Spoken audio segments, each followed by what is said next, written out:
I finally bought my late wife's dream house, an abandoned lake mansion, but when I showed up to renovate, I found an HOA Karen's family living inside. She stood on my porch, told me I was trespassing on HOA property, and had the nerve to call 911 on me, the legal owner. But the craziest part? When the cops showed up, they didn't put me in cuffs.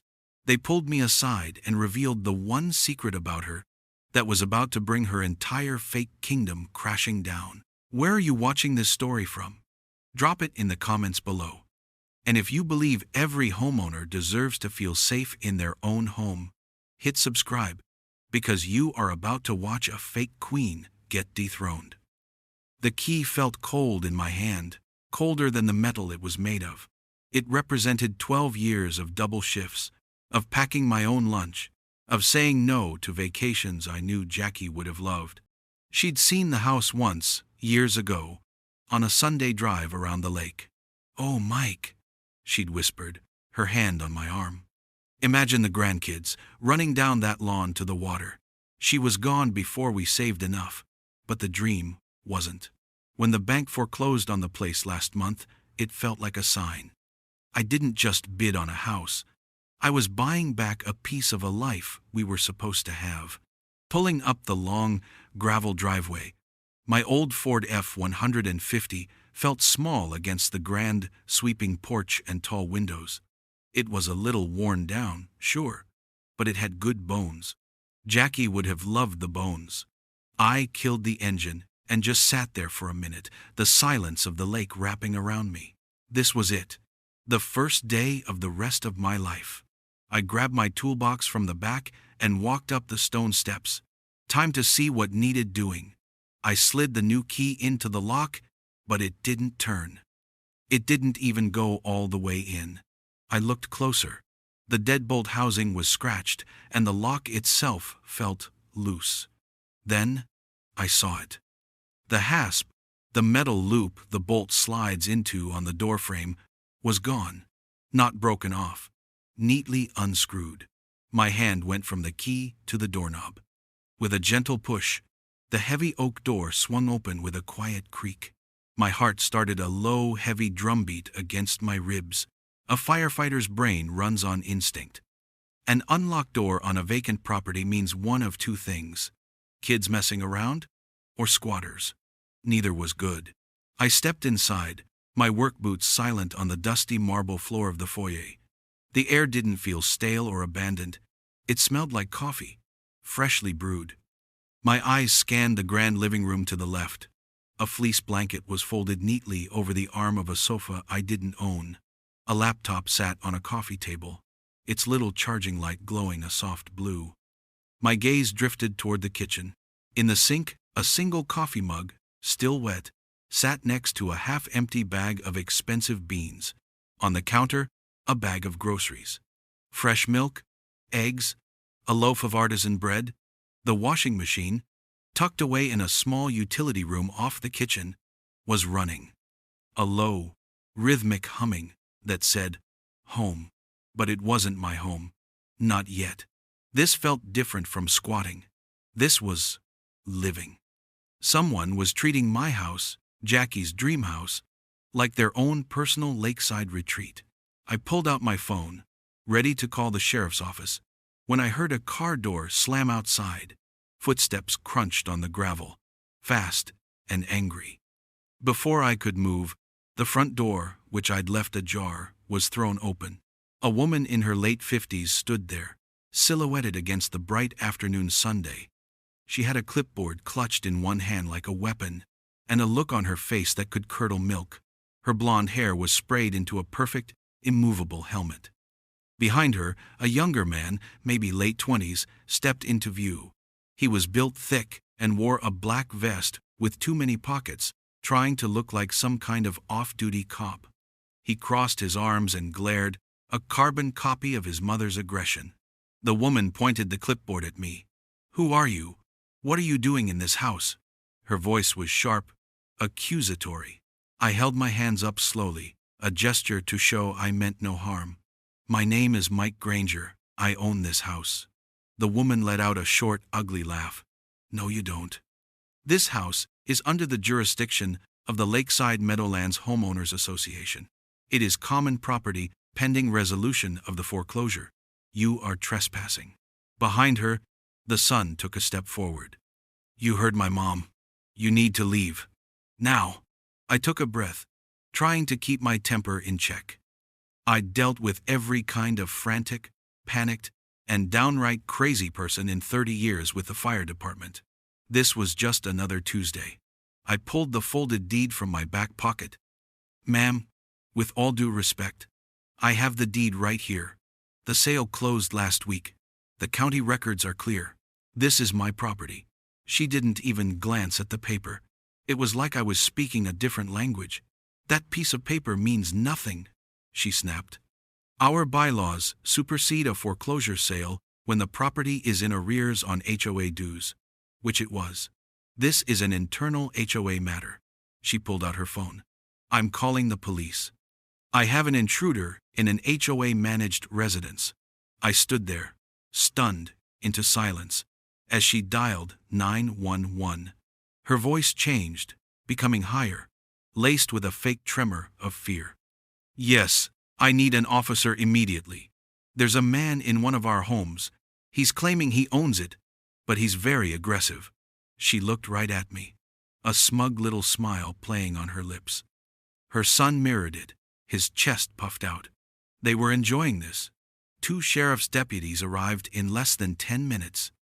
One was a young guy who looked like he'd just started shaving, but the other was older, with tired eyes that said he'd seen it all. The woman, who I now knew was the HOA Karen to end all Karens, launched into her performance, waving her clipboard and citing phantom bylaws. I just stood there and waited my turn. When she finally paused for breath, I handed my deed and driver's license to the older deputy. He looked them over, then walked to his car to run the information. He came back a few minutes later and handed me back my papers. He had a look on his face I recognized, a look of pure, professional exhaustion. He pulled me aside, lowering his voice so Karen and her tactical vest son couldn't hear. Look, Mr. Granger, he said quietly. Your deed is solid. The property is yours. We know that. He sighed and glanced over at the woman, who was now tapping her foot impatiently. But this isn't the first time Mrs. Whitmore here has pulled something like this. There's a long-running dispute about where the HOA boundaries actually are. She's claiming residency, so legally our hands are tied. We can't physically remove her without a court order from you. It's a civil matter now. I felt the ground fall out from under me. A civil matter? I was standing in my own house, a house I paid for with my life savings, and I was being told to go file some paperwork while a family of con artists slept in my beds and drank coffee in my kitchen. The deputy shook his head. My advice? Get a lawyer. Get an eviction order. Document everything. With that, he and his partner tipped their hats and left. They couldn't do anything. The woman, Karen Whitmore, smiled. A victor's smile. You heard the officer, she said, her voice dripping with false sweetness. Now, get off our property. She and her son stepped back inside and shut the heavy door in my face. I heard the deadbolt slide into place. A deadbolt I had paid for. I walked back to my truck in a daze. The dream of the lake house turning into a nightmare right before my eyes. Taped to the driver's side window was a piece of paper. It was a formal-looking letter with a cheap clip art logo of a swan on it. Cease and desist. It read in big, bold letters. It claimed I was making an illegal claim to HOA common property, and that further attempts to access the residence would result in legal action. I tore it off the window, the paper crinkling in my clenched fist, and that's when it hit me. I'd done my research before the auction. This neighborhood didn't have a proper HOA. Not a real one, anyway. It was a failed development from the 90s, and the association had been dissolved years ago. This wasn't a functioning legal body. This was a sham. A fake government she built while the house sat empty. That woman, that Karen, she hadn't taken over a powerful HOA. She'd just seen a vacant mansion, printed up some letterhead, and moved her family in. No one elected her. No one empowered her. She just decided this was her kingdom. And I had just bought her castle. I drove away from the lake house that day feeling hollowed out, the crumpled cease and desist letter a hot ball of paper in my fist. All I could see was my daughter Sarah's face the day I won the auction. We'd walked the property together, just the two of us.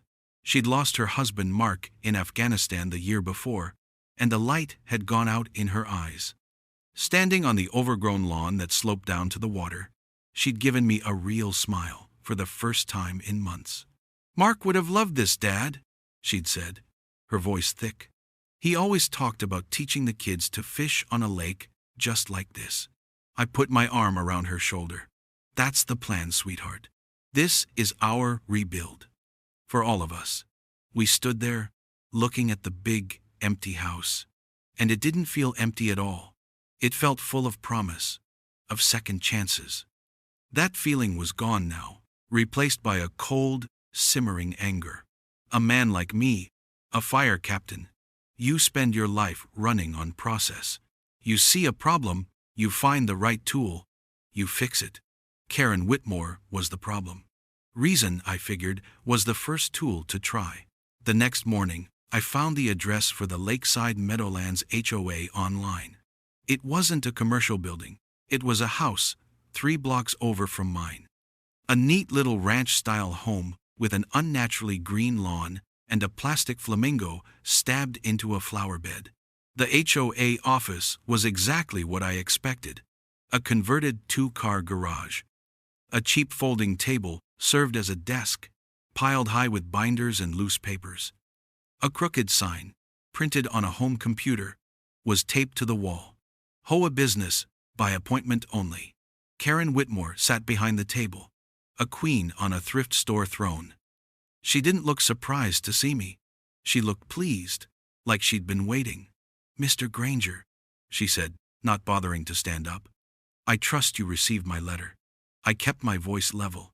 "I did, and I went down to the county clerk's office this morning. I have a certified copy of the deed right here. It shows I am the sole owner of 1242 Lakeview Drive, free and clear." I slid the document across the table. She pushed it back, without looking at it. "As I told you, your deed is irrelevant. The property defaulted on 12 years of HOA dues. Under Article 7, Section 4 of our governing bylaws, the association has first right of refusal and administrative control over any property in arrears." She tapped a thick 3-ring binder with a perfectly manicured nail. The label on its spine read LMHOA, Bylaws and Covenants. It looked brand new. "There is no legally registered HOA for this subdivision," I said, the words coming out slower and harder than I intended. "It was dissolved in 2004. I checked that too. For the first time, a flicker of something crossed her face. Not fear, annoyance. Like a fly was buzzing around her head. "We re-established it in 2019, she said smoothly. "To protect property values. It's all perfectly legal. Now, if you'll excuse me, I have a community to run." She turned her attention to a stack of papers, a clear dismissal. She was banking on me being too tired, too old, or too stupid to fight her paper-thin authority. Her garage wasn't an office, it was a stage. And her bylaws weren't a legal document, they were a prop. This entire HOA was a shell she'd built around an empty house she wanted. The trip to the county building had confirmed my ownership, but it also revealed the real problem. The clerk, a helpful woman named Brenda, had pulled up the parcel map. There it was, 1242 Lakeview Drive, my property. But hovering over it, and a dozen other properties, was a faint, shaded overlay. "What's that?" I asked. Brenda squinted at the screen. "That's an informational flag," she explained. "Looks like someone filed a neighborhood association charter a few years back. It doesn't mean much legally. It's not a lien or anything, but it alerts any department that there's a potential HOA with jurisdiction." Karen had found a loophole. a little-known bureaucratic flag that, to the outside world, gave her paper tiger real teeth. The teeth started biting that afternoon. My contractor, a guy I'd known for 20 years, called me. "Mike, I'm sorry," he said, and I could hear the discomfort in his voice. "I can't start work on the house. The permit office just flagged my application. Said I need a letter of approval from the Lakeside Meadowlands HOA before they'll even look at it." An hour later, an email from the power company landed in my inbox. They had received a notice from the HOA questioning the transfer of service and were temporarily suspending my account, pending compliance review. Karen was choking off my lifelines. She couldn't legally take my house, so she was making it impossible for me to live in it. She was turning the gears of the system against me, using its own rules to paralyze me. I spent the rest of the day in my truck, parked down the street from the mansion, just watching. I saw her son mowing the lawn. I saw Karen watering flowers on the porch, flowers I was supposed to plant with my daughter. This was my home, my wife's dream, and I was locked out, powerless. That evening, Sarah called. I told her everything: the fake HOA, the flagged permits, the power cut. I tried to sound steady, but she could hear the defeat in my voice. There was a long silence on the other end of the line. "Dad," she finally said, her voice soft and full of worry. Maybe it's not worth the fight. We can find another place. Something smaller. It's just a house." Her words were meant to comfort, but they felt like a punch to the gut. She was trying to protect me from the hurt, the same way I was trying to build a future to protect her. I looked at the dark silhouette of the house against the twilight sky. It wasn't just wood and nails and glass.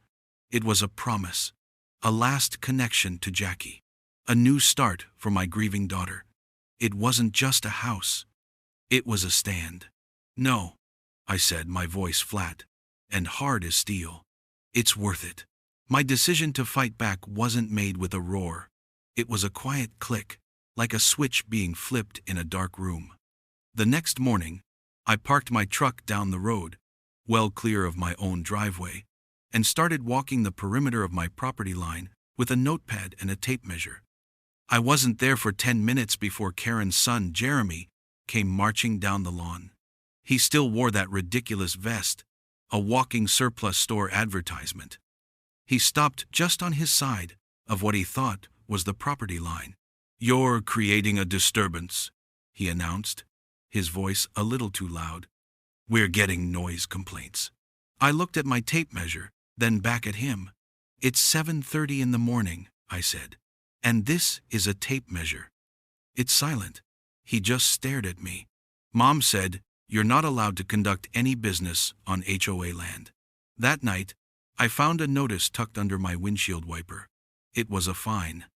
$100 for an unauthorized commercial vehicle parked on the street. My 15-year-old F-150, which I'd used to haul gear to 1,000 fires, was now a commercial vehicle. The notice was signed by a Cheryl Dunn, HOA secretary, a new player in Karen's little game. The games got dirtier.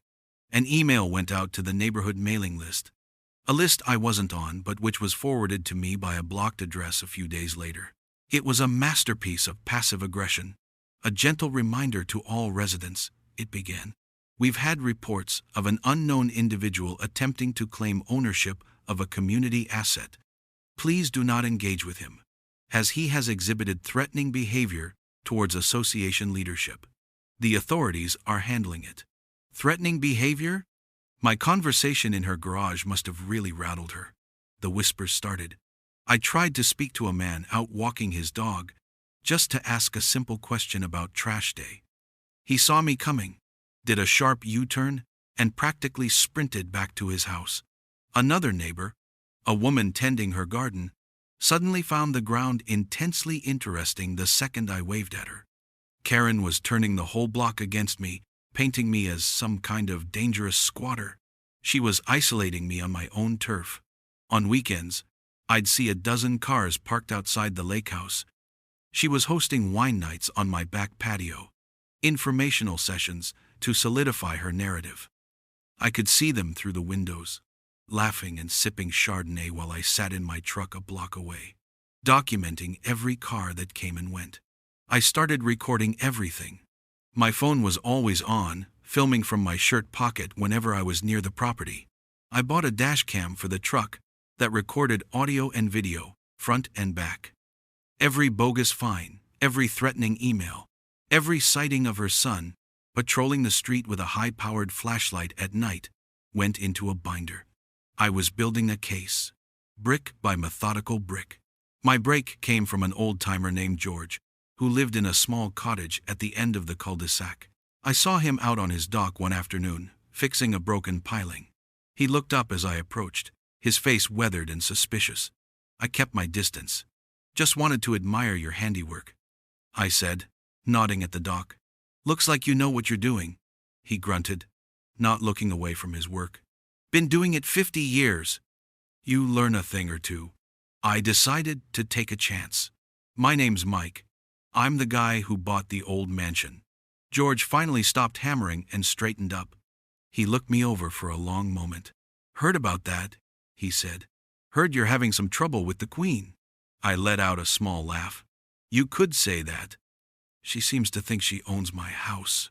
George spat into the water. "That woman would try to claim the sunset if she thought she could find people for watching it. Tried to claim this dock a few years back. Sent me a letter saying it was on HOA waterfront, and I needed a permit from her. It didn't belong to her then either. I told her to go pound sand. This was it. The first crack in her fortress." He confirmed what I already knew. Her authority was a complete fabrication. We talked for another hour. He told me about the neighborhood before Karen Whitmore had shown up. Quieter, friendlier. He told me which families had been there the longest, which ones were new, and which ones just kept to themselves. I drove away from George's house with a renewed sense of purpose. I wasn't just fighting for a house anymore. I was fighting for a whole neighborhood that was being held hostage. That night, I made 2 calls. The first was to a man I'd pulled out of a 3-alarm blaze 25 years ago. Dave Smoke Ramirez. We'd been brothers at the firehouse. He'd retired a few years before me after a nasty fall, went back to school, and become a land use specialist. A guy who knew his way around every zoning code and public record in the state. "Smoke, it's Mike," I said when he answered. "Got a bit of a situation here." I explained the whole mess. He was quiet on the other end, but I could practically hear the gears turning. "A phantom HOA," he said, a note of dark amusement in his voice. "Oh, this is beautiful. Send me the parcel number. I'll start digging." My second call was to a professional land surveyor. I needed a new official survey of my property. Not a copy of an old one from the county, but a fresh one, with stakes in the ground and a map certified by a licensed professional. I needed a legal document that no one, not even Karen, could argue with. The surveyor showed up 2 days later. As he and his assistant started setting up their equipment, Karen and her son emerged from the house right on cue. "You are not authorized to conduct a survey on association property," she declared, marching across the lawn with her clipboard in hand. I stepped in front of her, my phone recording from my pocket. "This is a state-licensed surveyor," I said calmly, "and he's working on my property. If you interfere with his work, I will call the sheriff." She blustered and threatened, but my tone was flat and absolute. She knew I wasn't bluffing. She and Jeremy stood there for 3 hours, watching from the porch like a pair of angry gargoyles. Late in the afternoon, the surveyor, a quiet man named Peters, called me over. He had his charts unrolled on the hood of his truck. He tapped a long, thin finger on a red line he had drawn. "Well, Mr. Granger," he said, pushing his glasses up his nose, "this is interesting." He pointed to a faint dotted line on the map. "This is the original property line from the 1988 plat." Then he pointed to the new, bold red line his survey had established. It was a good 20 feet further out. "And this," he said, "is where the property line actually is." He then pointed to a row of white vinyl fencing that separated my property from the two smaller lots next door. "That fence," he said, looking at me over his glasses, "the one your neighbor installed, it's on your land. According to this survey, you not only own the mansion, but you also own half of the two lots right next to it. She hasn't just been squatting in your house. She's illegally absorbed two entire parcels into what she calls her HOA. The surveyor's map wasn't a victory flag. It was a battle plan. Knowing Karen Whitmore wasn't just a squatter, but a land thief changed everything. She hadn't just broken in. She'd invaded. The time for talking was over. When you arrive at a fire scene, you don't rush in yelling. You stage down the street. You watch the smoke. You listen to the reports. You look for the weak points. Then you hit it, hard and fast, where it'll do the most good. So I went quiet. I stopped parking down the street. I stopped walking the perimeter. To Karen, it must have looked like I'd given up. I wanted her to think that. I wanted her to get comfortable. My first move was to buy a set of small, motion-activated trail cams, the kind hunters use. They were weatherproof and had incredible battery life. One night, long after her lights went out, I slipped through the woods behind the neighboring properties and set them up. One was tucked into the knot of an old oak tree, with a perfect, clear view of the illegal fence line she'd built on my property. Another went into a birdhouse I mounted on a tree across the street, aimed right at the front door of the mansion. A third, smaller one, I managed to hide in a thick azalea bush near the main utility junction box for the property. I wanted to see who came and went, and what they were doing when they thought no one was watching. While the cameras kept their silent watch, I turned my attention to the paper trail. I forwarded every document I had to Dave Ramirez. The fake HOA charter, the cease and desist letter, the bogus fines. Smoke called me back 2 days later. "Got your paper tiger by the tail, Mike," he said, and I could hear the grin in his voice. "This HOA charter she filed? It's a joke.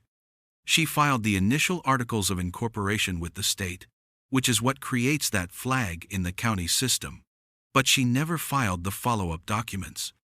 No ratified bylaws signed by a quorum of homeowners, no minutes from an inaugural meeting, no official registration with the county clerk. Legally speaking, her HOA doesn't exist. It's like she built the frame of a house and is trying to convince everyone it's a skyscraper." That was good news, but I needed more. "What about the people who signed it?" I asked. "It's her, as president, and a guy named Robert Whitmore listed as secretary." There was a pause on the other end. "Whitmore," Smoke repeated. "Let me run that name." While he dug into that, he sent me a file he'd pulled from the county website, a scanned copy of supposed HOA meeting minutes Karen had submitted with her permit complaints against me. They looked professional enough, but they also looked too clean. Every signature was perfect. Every page was dated the first of the month for 6 months straight. Who holds a meeting on the first of every month, no matter what day of the week it falls on? Smoke called me back the next day. He sounded different. Not amused anymore. He sounded angry. "Your HOA secretary, Robert Whitmore," he said. "He's her brother. And I know why his signature looks so perfect on those meeting minutes from the last 6 months. It's because he's had a lot of time to practice his penmanship. He's currently an inmate at the state correctional facility, serving a 3 to 5 year sentence for fraud. He's been there for 2 years. I felt a cold knot tighten in my stomach. She hadn't just faked an HOA. She was forging documents, using her own brother's name while he was locked up. This was a whole different level of crime. The next piece of the puzzle came from the cameras. I'd see cars pulling up to the house on Tuesdays and leaving on Fridays. Different cars every week. A family in a minivan one week, a young couple in a sports car the next. It wasn't just Karen and her son. They had visitors. Lots of them. I sent the license plate numbers to Smoke. He confirmed my suspicion an hour later. They were rental cars. "Mike," he said, "check this out." He sent me a link to a short-term rental website. And there it was. 1242 Lakeview Drive, listed as the Statesman's Lakeside Retreat. The photos showed my living room, my kitchen, my bedrooms, all decorated with her cheap furniture. The listing, written by host Karen, bragged about the exclusive, private community and the unspoiled lake views. She wasn't just living in Jackie's house. She was selling it by the night, pocketing thousands of dollars while I was locked out. The owner's permission slip for the rental site was, of course, a forgery. That weekend, Sarah came over to help me organize the binder of evidence. It was getting thick. She held up a photo from one of the trail cams, showing Jeremy in his vest using a leaf blower on my porch. "He looks ridiculous," she said, trying to make a joke of it. But I could see the strain in her eyes. "Are you sure this is worth it, Dad?" she asked again, quieter this time. Instead of answering, I pulled an old cardboard box from the back of my truck. It was full of photo albums. "Help me with this," I said. We sat on the tailgate, flipping through the pages, memories of a life that felt a million miles away. And then, Sarah stopped. She pulled out a faded Polaroid. "Oh my God," she whispered. "I forgot about this picture." It was Jackie, maybe 25 years old, vibrant and laughing. She was wearing a ridiculous sun hat and standing in a field of wildflowers. Behind her was the undeveloped land, the lake shimmering in the distance. She was standing on the exact spot, the very piece of earth, where Karen's cheap, professionally printed Lakeside Meadowlands welcome sign was now hammered into the ground. It was like she'd put a gravestone on a memory. I took the photo from Sarah, my thumb tracing the outline of my wife's smiling face. That was it. That was the final piece. I had the fraudulent documents, the survey, the proof of the rental scam, the video evidence. I had everything I needed to not just evict her, but to burn her entire paper kingdom to the ground. I was ready to pull the trigger, but I had underestimated her paranoia. The next morning, I got a frantic call from George, the old-timer down the street. "Mike," he said, his voice urgent. "Her kid's been flying one of them drone things all over the neighborhood. He was hovering it right over your tree line." My blood ran cold. That afternoon, another notice was taped to my truck. A formal notice of trespass, signed by the phantom HOA secretary, Cheryl Dunn. It accused me of installing unauthorized surveillance equipment on HOA common property and demanded its immediate removal. She'd found one of the cameras. The letter was a nuisance, more paper for my binder. But it was also a warning shot. She knew I was watching. I was sitting at my kitchen table that evening, planning my next move with Smoke, when the doorbell rang. I opened it to a man in a cheap suit. He wasn't a deputy or a salesman. He didn't smile. He handed me a thick envelope. "You've been served," he said, and walked away. I opened it, my hands steady. It was a lawsuit, filed by Karen Whitmore against me. She was claiming ownership of the mansion and the 2 adjacent lots under a legal doctrine I'd only vaguely heard of. A claim for adverse possession. She wasn't just squatting anymore. She was using the law to try and make her crime permanent. She was trying to legally steal my wife's dream right out from under me. I looked at the lawsuit in my hands, a stack of paper full of fancy legal words that all boiled down to one simple, arrogant idea. She believed if she stole my property for long enough, the law would just let her keep it. She thought she'd found a checkmate. She thought she'd buried me in paperwork. But a firefighter knows, you don't fight a fire with its own fuel. You cut a fire break. You change the landscape. Karen thought this fight was about one house. It was time to show her it was about the entire board. The surveyor's map was still spread across my kitchen table. The mansion lot was the prize, but the key to victory lay in those 2 smaller parcels next to it, the ones her fence had illegally swallowed up. The next morning, I wasn't at the courthouse, filing a response to her ridiculous lawsuit. I was at the county tax office. Smoke had done the legwork for me. The 2 lots weren't owned by Karen, or the HOA, or even the previous owner of the mansion. They were owned by a defunct development company that had gone bankrupt a decade ago. The lots had sat in limbo ever since, accruing years of unpaid property taxes. No one had noticed. No one but us. I walked into the tax assessor's office, laid down a certified check from my savings, the money I had set aside for the mansion's renovations, and paid off the entire tax delinquency on both properties.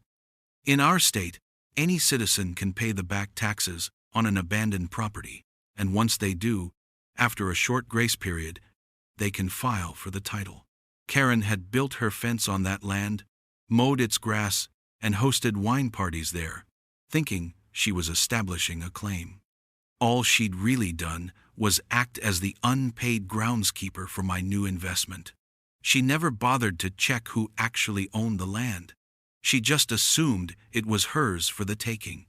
The grace period passed without a word. No one from the defunct company was around to contest it. The titles were signed over to me. Clean, legal, undeniable. I now owned the mansion and the entire back half of her fake kingdom. Her lawsuit claimed adverse possession of my property and the adjacent lots.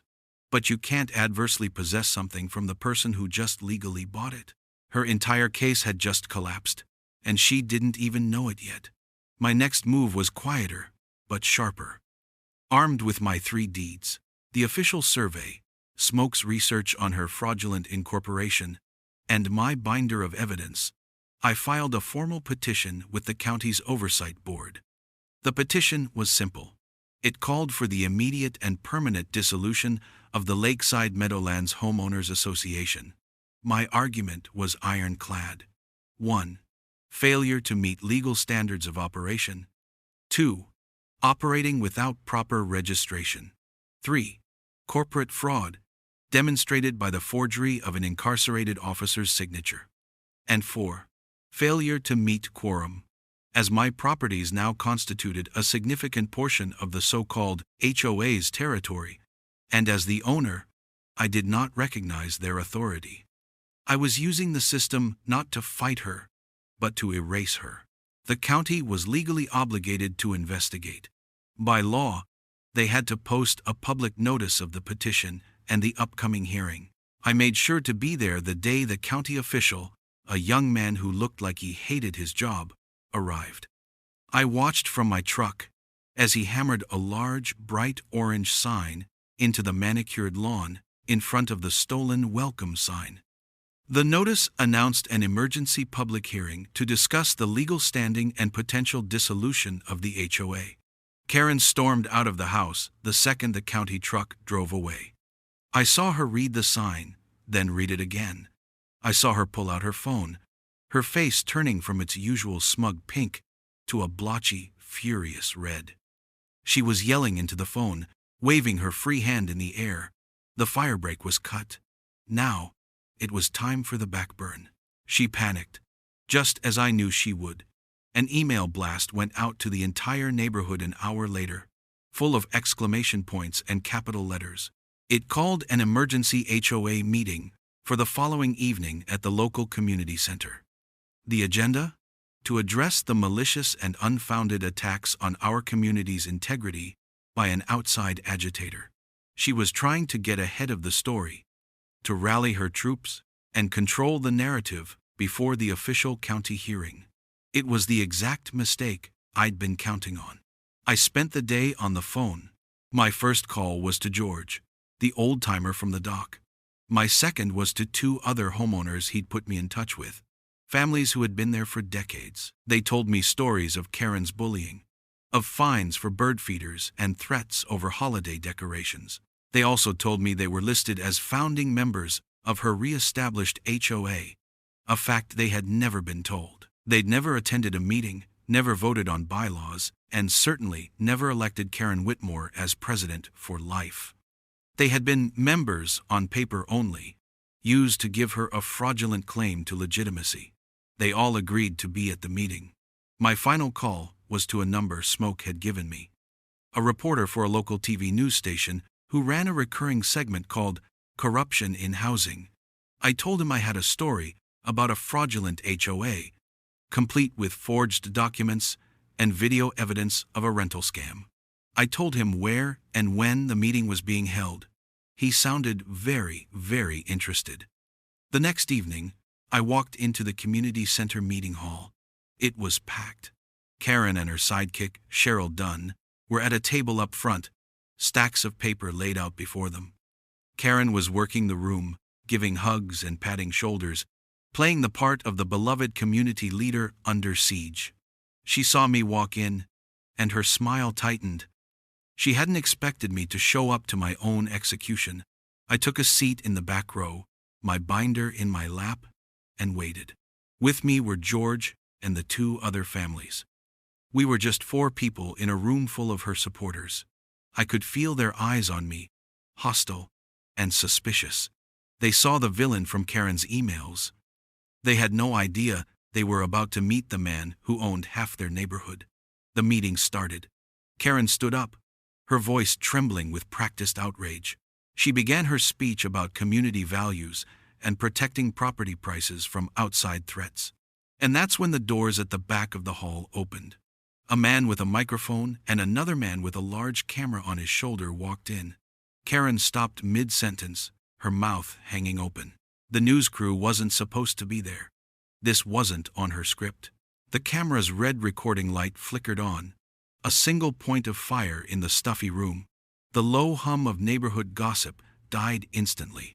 Every head turned to the back. Karen Whitmore looked like a deer caught in the headlights of a freight train. Her son Jeremy, who had been standing guard by the door, just froze. He wasn't trained for this. His YouTube videos hadn't prepared him for a real-life public spectacle. Karen recovered first, her politician's smile snapping back into place, though it was brittle.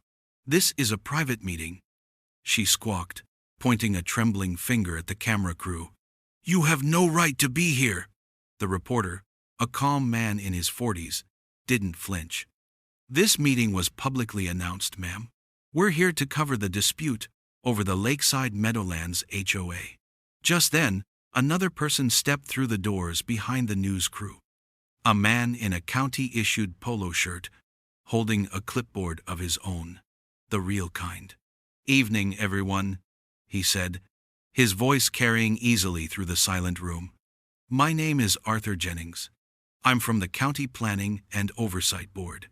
We're here to observe this meeting as part of our official review of Petition 774B regarding the legal status of this association." Karen's face went white as a sheet. She had called this meeting to solidify her power, to turn the neighborhood into her personal army. But I had turned it into a public hearing, with a county official as a witness and a news camera as the judge. She was trapped on her own stage. Arthur Jennings took a seat in the front row. The camera crew set up in the back. A young man near the side wall had his phone up, live streaming the whole thing. The trap was set. Now it was time to spring it. I stood up, holding my binder. "My name is Mike Granger," I said, my voice calm and steady. "And I'm the outside agitator Karen has been telling you all about." A murmur went through the crowd. Karen shot to her feet. "He's not a resident. He has no standing to speak," she yelled. "Point of order," I said, looking directly at the county official. "I am a resident. I am the legal owner of 1242 Lakeview Drive, and as of last week, I am also the legal owner of parcels 3B and 3C, which Miss Whitmore has been using as her personal park." I placed the certified deeds on the table in front of me. The room fell silent again. This wasn't the story they had been told. I turned to a small projector I had set up on a table before the meeting started. "I know Miss Whitmore has told you I'm trying to harm this community. So I'd like to show you exactly how she has been protecting it." The first image that flashed up on the screen was a screenshot of the Statesman's Lakeside Retreat rental listing. Her own words, bragging about her exclusive property, next to photos of the inside of my house. I heard gasps from the audience. The second slide was a clip from one of my trail cams. It showed a family of tourists unloading an SUV in my driveway. Then a video of another group throwing a loud party on my back patio late at night. "This is how she protects property values," I said. "By running an illegal, unlicensed hotel out of a home she doesn't own. Next, I projected the official survey map, the red lines clearly showing her fence cutting deep into my property. This is how she respects property lines. Then, the biggest bombshell. I projected a copy of the HOA incorporation document, with the signature of Robert Whitmore at the bottom. Next to it, I projected a public record from the Department of Corrections, showing Robert Whitmore's inmate status and the date of his incarceration. And this, I said, letting the words hang in the air, is how she holds legal meetings, by forging the signature of her brother while he sits in a prison cell. The room erupted. People were on their feet, yelling, pointing. Cheryl Dunn, the loyal secretary, looked like she was about to be physically ill. Her belief system was crumbling in real time. Karen was just standing there, her mouth opening and closing, but no words came out. The camera zoomed in on her face, capturing every flicker of panic and disbelief. The county official, Arthur Jennings, stood up. He walked to the front, took the microphone, and tapped it. The noise died down.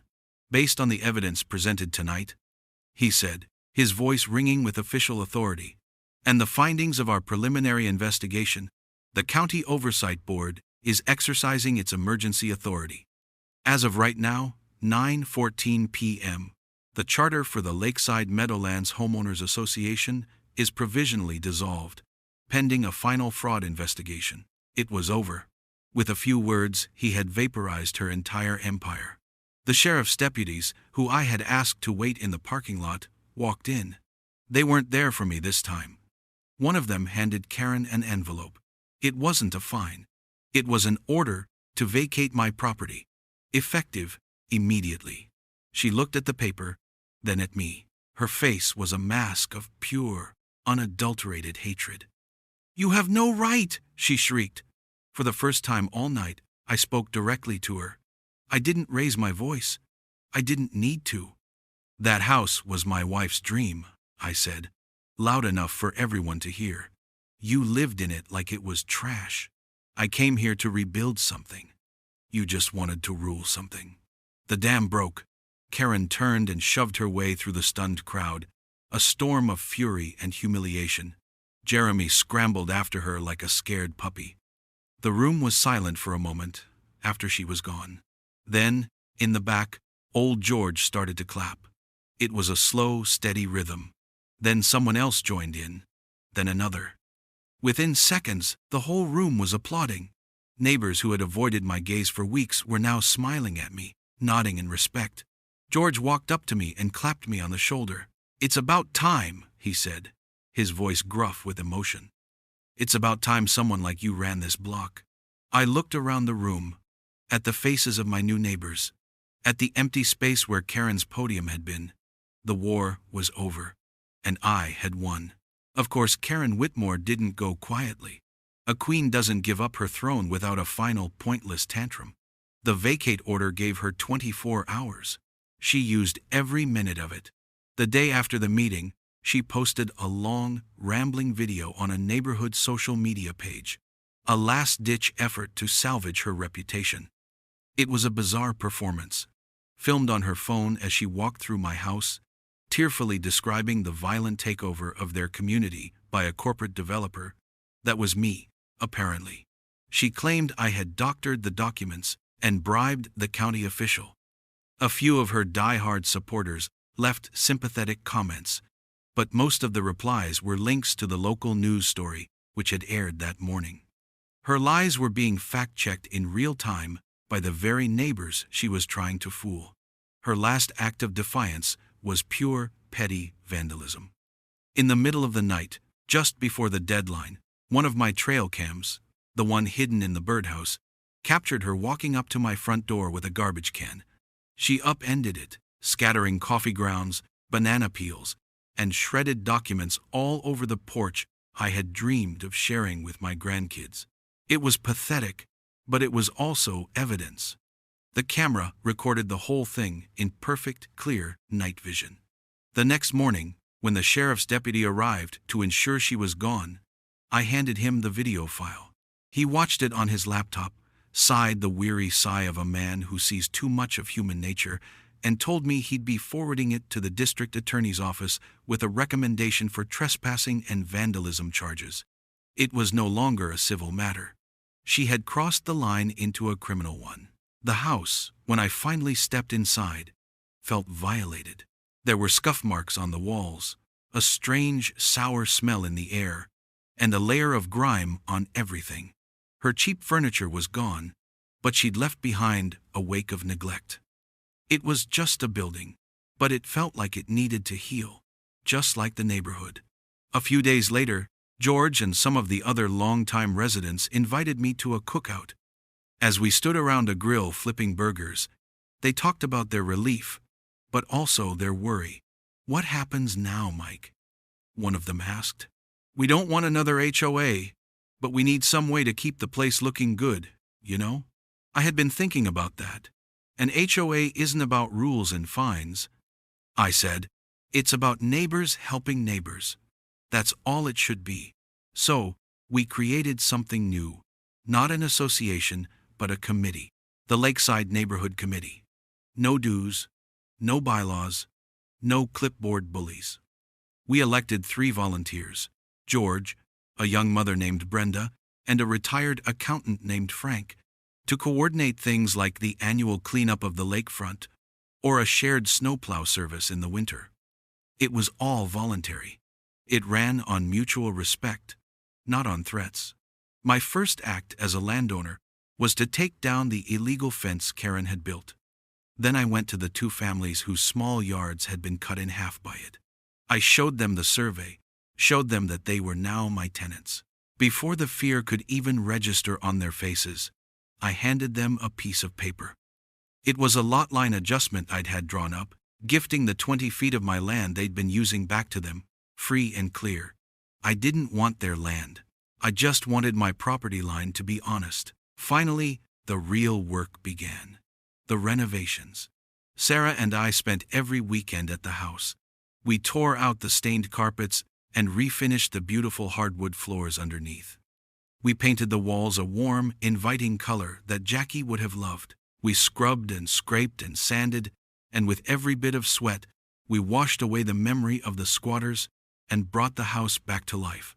Our last project was the porch swing. It was a big, heavy wooden one that I'd had custom made. We installed it on the front porch, right in the spot where you could get the best view of the lake at sunset. As we tightened the last bolt, Sarah pulled a small, engraved brass plate from her pocket. She handed it to me. It had 2 lines of simple text. Jackie's Lookout, 1972 to 2020. We screwed the plaque onto the back of the swing. I sat down, the chains creaking softly, and looked out over the water. Sarah sat next to me, leaning her head on my shoulder. We didn't say anything for a long time. We didn't need to. The peace was better than any words. Months later, the neighborhood felt different. Lighter. People waved when I drove by. Kids played on the lawn that ran down to the water, their laughter echoing across the lake. George would come by with a 6-pack of beer on Friday afternoons, and we'd sit on the porch swing and just watch the boats go by. One evening, Sarah was pushing her son on the swing, his little legs kicking with joy. I was walking down by the water's edge, skipping stones like I was a boy again. I thought about the fight, the anger, the sheer arrogance of a woman who thought she could just take what wasn't hers. It felt like a story from another lifetime. All I did was buy a house my wife would have loved. She was the one who made it a war. I just made sure I finished it.